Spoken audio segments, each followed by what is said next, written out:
You think they're wise? The little clock in the schoolroom. Once upon a time, in a charming, bustling little schoolhouse, nestled on a hill overlooking the town, there stood a neat little clock. It wasn't grand, nor shiny, nor extravagant.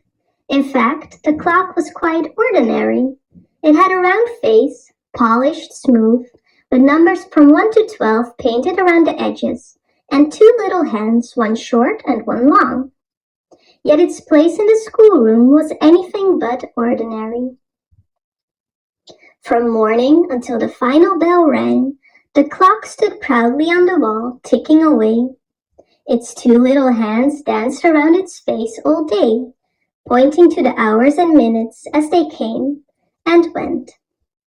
It told the time for reading, writing, math, and of course snack and playtime. As the days rolled into weeks, the children in the schoolroom began to notice something special about the little clock.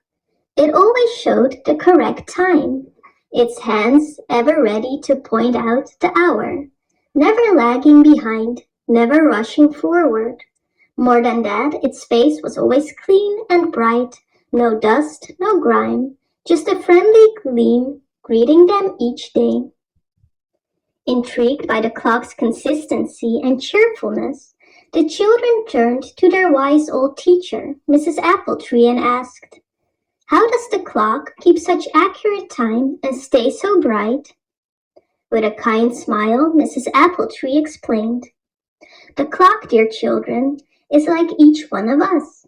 The secret to its clean face and perfect timing is simple. It always tries to do what is right." The children blinked, their young minds buzzing with curiosity.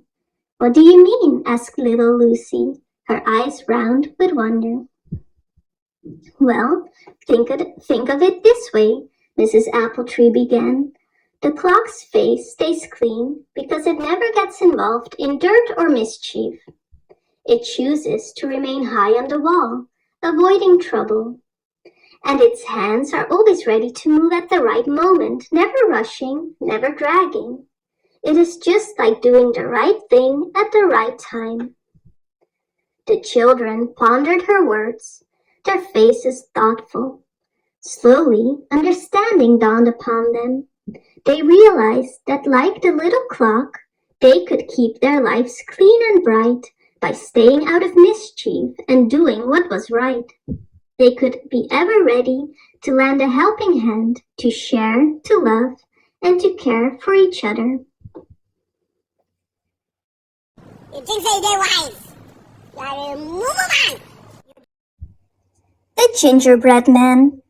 This is a story that was told to a little girl by her great-great-great-great-great-grandmother many, many years ago.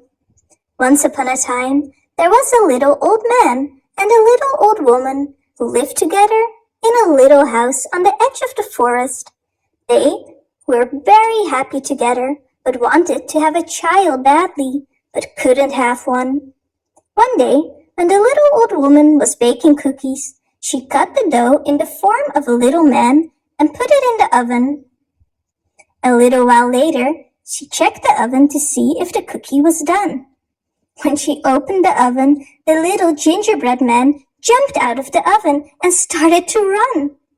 The old woman called her husband, and together they ran after the gingerbread man, but they couldn't catch him. The gingerbread man arrived at an old barn with shredders. While he was running past, he yelled to the shredders, "I ran away from an old woman and man, and I can also run away from you. Yes, I can." The barn with the shredders started running after the gingerbread man, and though they thought to be very quick, they didn't manage to catch the little man. So the gingerbread man ran further and came across a field with lawnmowers and yelled, "I ran away from an old woman and man. I also ran away from a barn with shredders, so I can also run away from you. Yes, I can." And so the lawnmower started running after the gingerbread man, but they also couldn't catch him. He ran further and ran into a cow and yelled, "I ran away from an old man and woman. A barn of shredders couldn't catch me. A field of lawnmowers didn't come close. And I will run from you. Yes, I can." And although the cow started running immediately, the cow also couldn't keep up. The gingerbread man ran into a pig and yelled in his passing, "I ran away from an old woman and man. A barn of shredders and a field of lawnmowers couldn't keep up. And also the cow didn't manage. I shall now run away from you.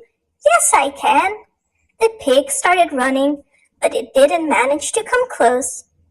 Then he passed a fox and said, "I ran away from an old woman and man. A barn of shredders, a field of lawnmowers, a cow and a pig couldn't keep up with me. Now I shall run away from you. Yes, I can." The fox started running, but foxes are as quick as lightning, and in no time he had caught up with the gingerbread man and started eating him. "Oh no, a quarter of me has been eaten," said the gingerbread man. "Oh no, half of me has been eaten," continued the man. And soon 3/4 of me has been eaten, and finally I have been eaten whole. And since nobody has heard of the gingerbread man ever again. You be moo. You think they wise. You're a moo man.